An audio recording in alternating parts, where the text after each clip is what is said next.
Right guys, welcome back to the channel and welcome to hopefully a brand new series. So on Saturday's video I mentioned that I was looking to start making some more like darts content on the channel, especially now since the football season's gonna come to an end, well for me anyway, tomorrow. And yeah, I thought, you know what, let's give it a go. So what I'm gonna do with the darts is I'm gonna try and do like sort of the review type thing like I do with football and stuff like that. But I am going to try and do some actual IRL type videos as well. I've had to order a new tripod because I've lost mine. I don't know where the fuck it is. So that's on the way. So hopefully we're going to set it up just over there. And hopefully get some darts content up and running. So I thought, you know, for this first video, we're going to take a look at night 14 in the Premier League and just see what happened. We'll just give a brief overview of each match, give my overall thoughts and opinions, stuff like that. And yeah, hopefully I'll try and make it as entertaining as I possibly can. So without further ado, let's get right into this. Quarterfinals, Peter Wright 4, Michael Smith 6. Peter Wright. Peter Wright. How the fuck did you not at least take this to a deciding leg?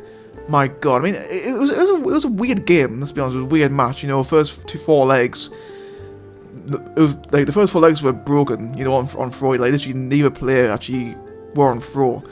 But then Peter Wright, I don't know why Peter Wright, he was fucking playing some brilliant stuff at points in this match. And I don't know if because obviously he was, you know, home crowd, well, one of his home crowds, he got 2 home crowds. Yeah, I don't know if he was just performing better because, you know, he was up in Aberdeen or what, but he was playing much better. And to be fair, it should have went to it at the side of the leg, but fucking Michael Smith, my fucking god, that 1-4-6 strikeout, Jesus Christ. Like, one thing I like about Michael Smith is his fucking rhythm. Like, I think he is the quickest thrower in the Premier League. Yeah, it feels like it is anyway. Like, he just fucking, like, his rhythm's just unbelievable. And the fact he took out the 2 total 20s and went straight to fucking double 13 as well. Just no way, it was just fucking unbelievable. And to be fair, I did feel bad for Peter Wright because he probably should have at the very least taken it to it at the title leg. But to be fair, he played well. I think overall he'll be pretty happy with that one. And yeah, to him, Michael Smith was a crucial 2 points as he, well, obviously he is chasing a spot in the top 4. Honestly, now since that's both Litter and Humphries both qualified now, yeah, it's gonna be a vital 2 points, especially considering the other results, which we'll go into now. Luke Litter 6, Nathan Aspinall 5. Oh, Aspinall, you're gonna fucking be the fucking death of me, son. Jesus, honestly, God. In case you couldn't tell, I am a Nathan Aspinall fan. Like, obviously, yeah. I think the second video on the run on Wednesday, I think I wore it on Saturday as well. Yeah, I mean, can we? I think we'll blame that game on the fucking Vegas bender at the weekend. Because yeah, I mean, I don't know if I'm being harsh, but I didn't think Aspinall played that well. Well, definitely obviously his standard anyway. He was, you know, he was chucking in the 5s and the 1s a lot.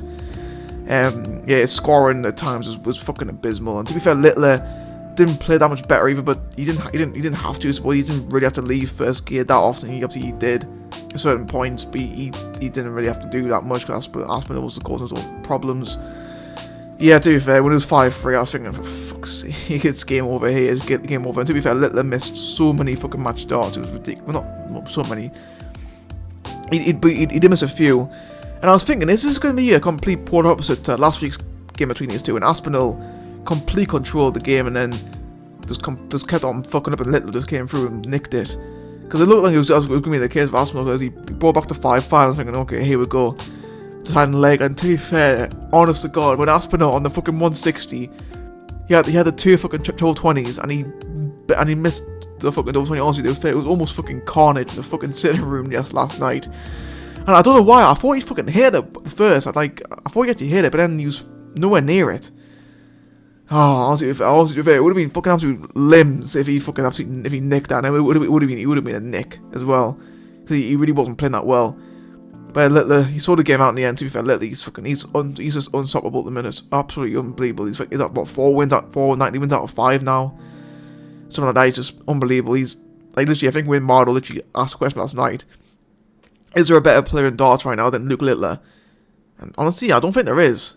Right now on form, Littler is the best darts player in the world at the minute. And Littler, he might not say that, but I think he is. And Aspinall, yeah, I mean, in the end, that defeat didn't prove too costly. But yeah, next week's a massive week, and we'll get into that in just a little bit. Michael Van Gerwen 5, Rob Cross 6. Now this was an entertaining game. Really, really was.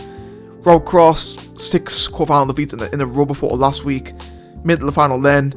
And yeah, to be fair with Rob Cross, it was a weird one because he started off the season so well, almost underrated. He was at least a win every week.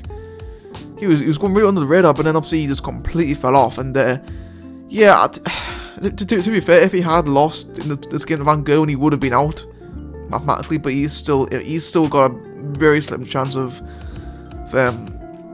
making playoffs. But again, it's probably not going to happen. MVG, to be fair, again, it was similar to Littler, where he was missing a lot of match starts. To be fair, MVG almost, he probably should have taken out 2 167s and a 161. It was fucking mental how close he was. Literally, for the bull shot, it was hitting the wire. It was that fucking close.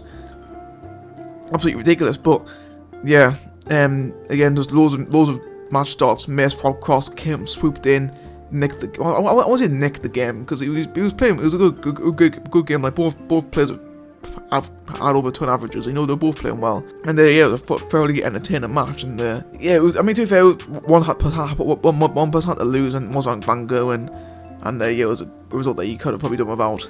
To be fair, but yeah, great win for Rob Cross, and obviously Gerwyn Price had an back injury, so that's obviously he pulled out of the Austrian Open at the weekend. Had to pull out version last night as well. Possibility that he could end up pulling out next week. I mean, to be fair, Gerwyn Price, he's out now. He's matter of fact, he can't qualify now. He might end up pulling out for next week as well, which would be great would be massive for Van Gerwen. Because yeah, Luke Humphries was given the 2 points, so that's that. Semi-finals: Michael Smith 1, Luke Littler 6. Jesus fucking Christ, Luke Littler, that was one of the greatest performances I have ever seen in the 6-leg format. Fucking hell. Like, he was just, everything he was hitting was turned to gold. And Michael Smith, I mean, he was just a fucking outplayed. I mean, Smith, he had a little bit of a drop off from his game against Peter Wright, but God, he was fucking played by Littler. Littler literally, I think like the first 5 legs that he won had a 100% fucking double rate. He was hitting. I think he only missed like 1 double. The whole fucking match was ridiculous. He fucking just went ham on Michael Smith. And to be fair, I felt bad for Smith a little bit because that was just a fucking batter and a half. I mean, to be fair, Littler, the least he could have done was buy Smith some fucking dinner before that, because fucking hell, he penetrated Smith. It was fucking, it was unbelievable getting to watch. Littler, this guy, he's 17, he's 3 years younger than me. And he's doing this shit, like, it's crazy. And Michael Smith, I mean, to be fair, yeah, he 2 points gained on Van Gerwen. He's not gonna be too disappointed about last night, because he's caught up a little bit, but fucking Littler, Jesus Christ. Rob Cross 6, Luke Humphries 5. Again, another really entertaining game. Luke Humphries, obviously, it was his first and only game of the night, and it was at quite late on. Obviously, didn't play against Price, but yeah, I think who was it?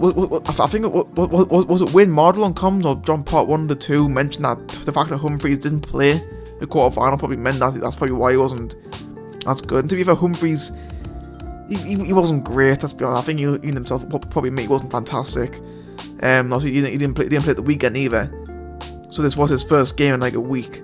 So yeah, it wasn't as complete best from Rob Cross again. Just he was doing everything right. Rob Cross, to be fair, it was another good, well-earned win against, again, fucking the top 2, like Van Gerwen and Humphries, obviously top 2 in the world. Cross just fucking played absolutely brilliantly against both and deservedly won both games as well. So fair play to him. And yeah, I mean, to be fair, is this gonna be like a late Rob Cross revival? Probably not. But and finally, Luke Littler 6, Rob Cross 4.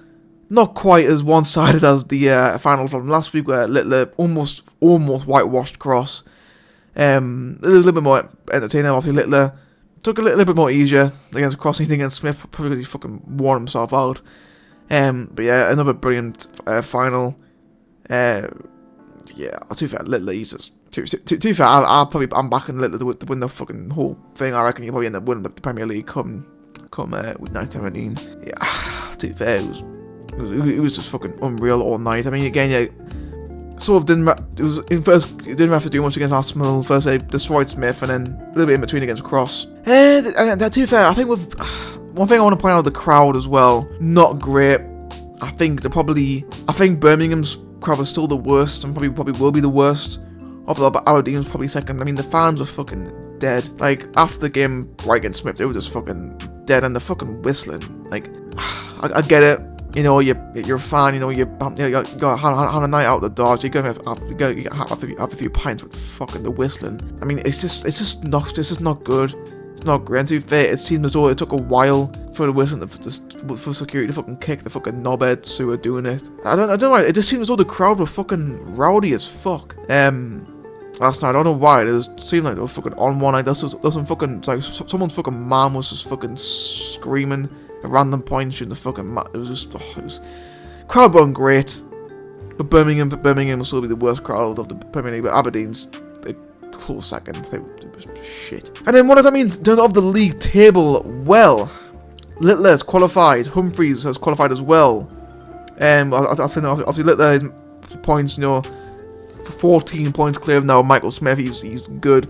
Humphreys is only 6 points clear, but due to Rob Cross losing the final against Littler, now means that Michael Smith obviously plays Aspinall next week, and the night 16 is now guaranteed to play either MVG or Aspinall in. Is it Leeds to play? No, it's Sheffield. I think they're Leeds next week and Sheffield the week after. So Smith's now guaranteed to play Aspinall or Van Gerwen in night 16 because Rob Cross, even if Rob Cross wins next week, so I think Smith will still be ahead of him on. I think Smith will still be ahead of him. So yeah, so Smith's now guaranteed to play Aspinall, Van Gerwen. So obviously, due to results there, Humphreys was now going to be through to the O2, and then the playoffs are going to get tight. Aspinall, Van Gerwen both losing quarterfinals. Not great for either one of them. Michael Smith, he obviously won his quarterfinal, obviously lost his semi-final. So it's not the worst night for Aspinall. I suppose, he's still got that 3-point cushion over Smith. I think Aspinall probably will still qualify. Again, obviously that massive game next week between Aspinall and Smith is going to be fucking huge. I mean, I think obviously if Aspinall wins that match, I think he's through. Well, not automatically, but like he'll only need like another like point. To be fair, obviously if Aspinall makes it to next week's final, he's through. That's pretty much that. So really, it's down to either MVG or Smith for 4th spot. And the way things are going, I can see Smith maybe pushing Van Gerwen. To be fair, it all depends on next week as well. Because if Gerwen Price pulls out next week as well, that's 2 points for Van Gerwen. Which I mean, then if Smith then loses to Aspinall next week, it's pretty much going to be game over for Smith. So yeah, massive game. Then so obviously Rob Cross, he's still in it mathematically, but it's looking like an absolute mammoth task to get over the line. Really, I mean, again, obviously if he lost to Van Gerwen in the quarterfinal, he would have been out. So yeah, that's massive week. Anyway, that's going to be it from me for today. Hope you guys enjoyed. Again, if you want to see more of this in the future, and I'll see some IRL videos as well, then please let me know down below in the comments. I'm going to make my video reacting to my championship predictions will be out tomorrow. And then I'll probably be doing my Sunderland season review as well. So yeah, end of the season, big videos coming out. So there we go. Anyway, that's it for me. Hope you guys enjoyed. See you next time.